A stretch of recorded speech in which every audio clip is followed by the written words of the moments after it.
be up for a quick interview? Yes. Yes. What's your favorite policy of Kamala's? That's a hard one. What's your favorite policy of Kamala's? Her being president. That's your favorite policy position? Oh, yeah. How so? Because it covers everything that she defends. I'm really excited for her to restore reproductive rights across America. How do you think she'll go about doing that? I don't know. What a fun question. I don't know. I'm picking and choosing. I mean, I really like most of them. So you have to look at it broadly, right? It's about what she stands for right now. What's your favorite of Kamala's policies? I'm trying to think. Well, actually, more of like, well, you know, what Waltz comes in. All of her policies, everything from I'm non-binary, and so all of the policies for basic human rights to have our own bodies and do with them as we please, you know. Her willingness to move forward on affordable health care. How do you think she'll do that as president? I think she'll work to motivate the legislature to vote in favor of it. As like her as a person, just like tops out any policy. I really admire. Oprah is on stage at the DNC lecturing about how sexist and racist America is. We just try to do the best we can to save them.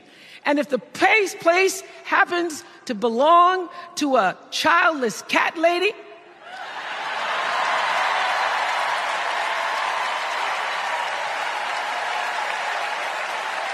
someone was furious.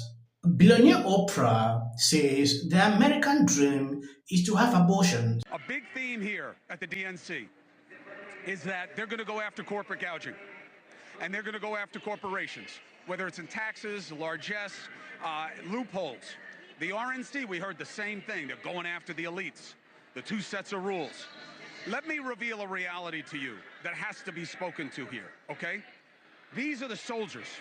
These are the men and the women that go back to their constituencies and their communities, and they fight. They take time from their jobs. They take time from their families. Republicans and Democrats alike, that's what they do. They need to charge these people up. They need to be able to get them on board. But there's another reality that is literally looking down on them. Greg, look at the ring of sweets, okay? This is not unique to Democrats. There is a game of money. When people talk about uniparty, we are strangled by the money reality in our politics. Those suites start at 500 grand. You think there's like a teacher group up in there? You think it's like the Cub Scouts of Columbia County, South Carolina, that's up in those boxes? Some of them are lobbies and good things. The media boxes, you think they're free? Why do you think I'm on the floor? News Nation is not a broke company. Nexstar is a massive organization. We are corporate media. Now on this clip, I want to summarize some of the bad moments during this period. I think this is day 3. If you have been following this channel very keenly, you'll realize every single day I do a summary of some of the most insane moments during this period. You saw at the beginning, even CNN is coming out like, what is Bill Clinton still doing here? They don't like that he should be there. They went further to say, to question him even further.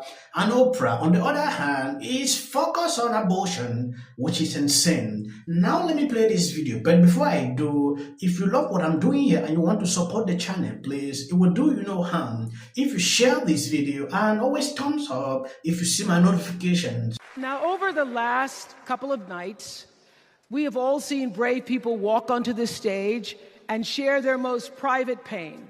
Amanda and Josh, Caitlin, Hadley, they told us their stories of rape and incest and near-death experiences from having the state deny them the abortion that their doctor explained was medically necessary. And they've told us these things for one reason, and that is to keep what happened to them from happening to anybody else. Because if you do not have autonomy over this,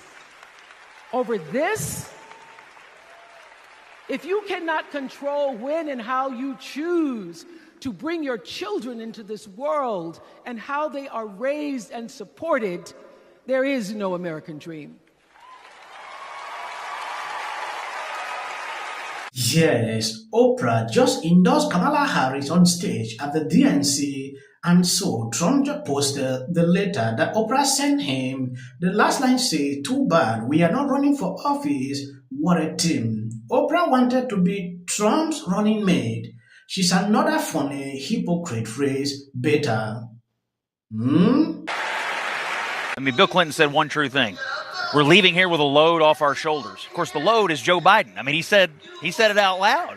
And that to me is the principal issue of this convention. A whole bunch of people came here dreading it, or they would have been dreading it, and now they're leaving thinking they're in the game. You know, Bill Clinton makes me think about my dad in Western Kentucky. You know, when I was growing up out there, my dad and all the other guys like my dad, blue-collar guys, they love Bill Clinton. All Clinton guys. And now my dad and every single one of them that I know, all Donald Trump guys. And when I see him come out here tonight and I think about the audience in this convention, I think the Democratic Party did once have a bunch of people who Bill Clinton would appeal to. I think they're gone. Yes, when you take a look at the way Democrat, some even journalists like you have seen, they are going off on Bill Clinton. It clearly tells you a lot. They see him as a problem in these locations. They never wanted him to be there even, like he is the problem. Now, Scott made it clear, like there is a demographic of people which these people wanted that he should attract, but it is not existing again. It is not there again, which to me, that is excellent. When I look at what is happening now, bringing in celebrities, musicians at this point, I want to really see if their goals have been achieved, because they don't focus on the real issues. They just beat around the bush and trying to, call Trump's name on every single occasion. That is what I noticed throughout. I don't see how they want to advocate for, a lot of things. What they focus on, Project 20, a lot of these things. Yeah, I feel like there's a distinction between what I would call a cheaper patriotism and a deeper patriotism. There's a deeper patriotism here. It's not just the rah-rah stuff. They are asserting. But they are doing so in trying to put forward male figures, Tim Walz being one of them, Doug Emhoff last night, who can speak to men out there who might not be the sort of testosterone-laden, gun-toting kind of guy who wants to listen to Hulk Hogan and the kind of players that came out at the RNC, or might want to listen to that, but also, in addition, understand that it's okay in 2024 to be a man comfortable in his own skin who supports a woman. And that's something that they really are trying to work on with male voters beyond the base. Abby, we were talking. Trump or Kamala? Trump. Damn Kamala. Kamala Harris is in office right now and has not tried to do anything about the border, has not tried to not tax people on tips. For some people, it's already started. But when you disrespect Kamala Harris, they say the economy's great. Just look at the jobs numbers. Well, we did, and they disappeared. The money in politics is so extraordinary, which is something that should have never been allowed to happen. Yeah. Kamala Harris recently got caught because the campaign was using articles, and they changed the article. They changed the titles of the article. They put out fake positive articles. Right. And the fact that you can do something like that, you can persuade people to think that people are writing about something when you're actually putting it out there, right, which is just bananas. Right. It's just a complete manipulation of the zeitgeist.